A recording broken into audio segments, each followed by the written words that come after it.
city of Pittsburgh and for the state. We have those listed on our website, WTAE.com. In Squirrel Hill, Marcy Cipriani, Pittsburgh's Action News 4. We are getting our first look at the woman arrested after a crash on the Parkway. Raylyn Thompson, accused of driving drunk with 6 children inside her car. Take a look at the damage. And get this, those children were not wearing seatbelts. As Pittsburgh's Action News 4 reporter Bob Mayo found out today, this is not her first brush with the law. Take a look at the damage on the front of this Lexus here and here. If you look closer, you see the windshield is shattered and the airbags inside both deployed. There were 6 kids inside this car, not one wearing a safety belt. The driver, her license was suspended. This is 28-year-old Raylyn Thompson of Swissvale in state police custody. A trooper describes noticing her red, blurry eyes, slurred speech, and strong odor of alcohol when he arrived at her crash scene here at the Squirrel Hill off-ramp from the Parkway East inbound. All 6 children in the car, ranging in age from 6 to 13, were hurt and taken to Children's Hospital for checkups before being treated and released. A trooper's check of her criminal record showed her license suspended because of a previous DUI she'll stand trial for next week. She also faces trial in an assault and public drunkenness case. Now she's charged in this case with DUI, reckless driving, and endangering those 6 kids in the car with her at 2:40 this morning. A relative of one of the kids tells me they're all children of relatives and friends of Thompson. As of now, the driver still faces trial next week in her previous DUI charge. In Beechview, Bob Mayo, Pittsburgh's Action News 4. It sucks that we didn't accomplish our goal. Black and gold back home tonight, cleaning out their lockers. Unfortunately, Steelers season coming to a close after that playoff loss in Denver. Pittsburgh's Action Sports reporter Ryan Recker was in the locker room today. I think today this assignment is probably the one you dread the most. Yeah, because there were so many emotions surrounding this team. Right. They were so close and then had all of those injuries. And despite all those injuries, here were the Steelers on the road with the lead and the football less than a quarter away from a spot in the AFC Championship game. But instead of spending today preparing for the Patriots, they were cleaning out their lockers and reflecting on the season that was. It's no acceptable standard. We're not holding up in Lombardi, so we didn't meet what we needed to. The Steelers were 10 minutes away from being one step closer to playing for another Lombardi trophy.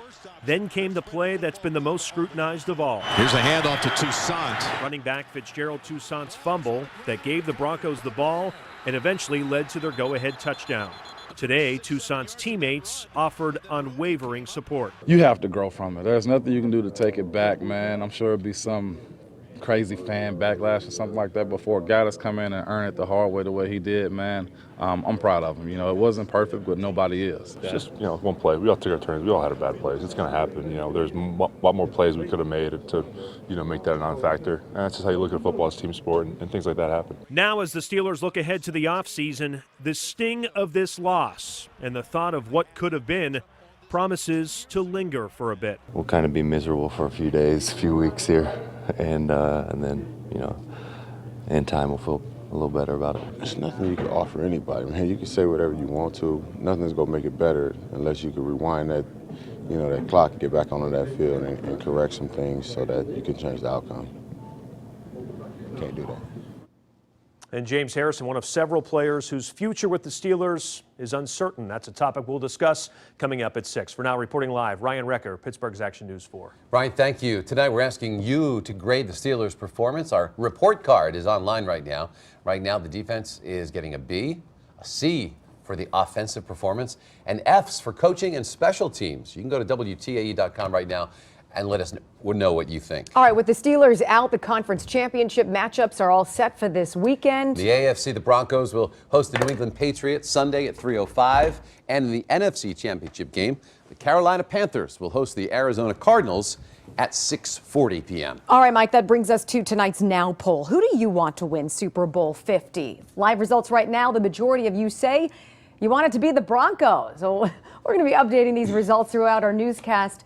Call or text your response to the number on your screen, 412-455-LIVE, or you can reach us on Twitter or through our Facebook page. Because I have a dream My four little children will one day live in a nation where they will not be judged by the color of their skin, but by the content of their character. I have a dream today. Remembering and honoring the Reverend Dr. Martin Luther King Jr. It's a day off from school and work for a lot of people, a chance to relax. But there is a movement encouraging people to make this day count. Pittsburgh's Action News 4 reporter Ashley Hardway with the work being done on this national holiday. One of the final events of the day to commemorate Dr. King's birthday in our area will be a free concert here at Franklin Regional High School this evening. The title of the show is called Let Freedom Sing, and that was a theme that was felt not only here in Westmoreland County, but throughout the Pittsburgh area today. It's not where you'd expect to find a bunch of middle school kids on a Monday morning. They could be home playing video games or watching television or sleeping in, and they got up and they came out here to do this for the community, and we're really proud of them for it. The Shady Side Academy students spent their Monday painting rooms at the Kingsley Center in Larimer. Their parents and teachers joined them too, because Reverend Dr. Martin Luther King Jr.'s birthday is being celebrated nationally and locally as a day of service. We like to think of Martin Luther King Day as a day on, not a day off. That service continued across town as students from the University of Pittsburgh volunteered for several projects. At this location in Point Breeze, students prepared computers for new homes. We are breaking down computers, demanufacturing them into different parts, the power supplies, metal, plastic, and this is all actually going to get donated and reused. And bless the fellowship. Finally, a prayer breakfast at Ebenezer Baptist Church in the Hill District to commemorate Dr. King's life's mission for peace, change, and equality. Back here in Murraysville, that concert we mentioned will be at 7 o'clock this evening. It is free and open to the public here at Franklin Regional High School's auditorium. Donations are accepted and will benefit the Westmoreland and Allegheny County food banks. In Murraysville, Westmoreland County, Ashley Hardway, Pittsburgh, Action News 4. And right now on WTAE.com, test your knowledge of Dr. Martin Luther King Jr. and the holiday named for him. Plus, look back at the March on Washington through photos. You'll find it all on our homepage. An officer shot and killed in the line of duty not far from Pittsburgh. Now the dire warning that came too late. It's the dramatic home surveillance video we showed you on Saturday night. Today, an update including why the driver of that truck might not face very serious charges. And taking a look at our WTAE app forecast, temperatures dropping down into the single digits as we head through the night. Winds will continue to blow about 10 miles per hour into tomorrow morning. That means wind chills are going to be well below zero. We'll let you know how long the chilly conditions will last.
now, Pittsburgh's Action News 4 with Wendy Bell, Andrew Stocky, Chief Meteorologist Mike Harvey with the 4-degree guarantee, and Sky 4 everywhere with Action Cam. Always live. This is Pittsburgh's Action News 4. When police dispatchers heard that an armed man was looking to kill a police officer, they tried to reach Officer Thomas Cottrell, but they were too late. He was found dead. Authorities had received a call about 20 minutes earlier from a woman saying that her ex-boyfriend was hoping to kill an officer. All right, so this all happened in Danville, Ohio, about 2 hours west of Pittsburgh. Court records show the suspect has a lengthy criminal record and in one case tried to claim he was legally insane. Herschel Jones was caught after a 2-hour manhunt. He's now behind bars, facing charges in the slaying of Danville officer Thomas Cottrell. A quick-thinking clerk jumps into a cooler when a man armed with a gun walks into a neighborhood Pizza Hut. Now, according to police, the suspect came in the front door of the Brownsville Road store in Carrick. The clerk saw the gun, locked himself in the cooler, hit the hold-up alarm. When the clerk came out, the suspect was gone. Nothing was taken, but if you have any information about that man, call police. A 3-hour lockdown at Penn State University, and now police say they have the man responsible for causing that scare in custody. According to investigators, the suspect threatened to harm his children, who are students on the University Park campus. An arrest warrant for the man was issued and officers secured the dorm. The unidentified Harrisburg man was arrested away from the campus. All school activities are back on as scheduled. All right, Mike, let's talk about this deep freeze, the bone-chilling temperatures sweeping across parts of the country. As ABC's Elizabeth Hur tells us, 17 states from Montana to North Carolina are under wind chill advisories and warnings tonight. It was bound to happen, and now it has. The snow drought is officially over from D.C. to New York City and Boston. Some areas getting up to 2 inches of snow, making this the first and largest snowfall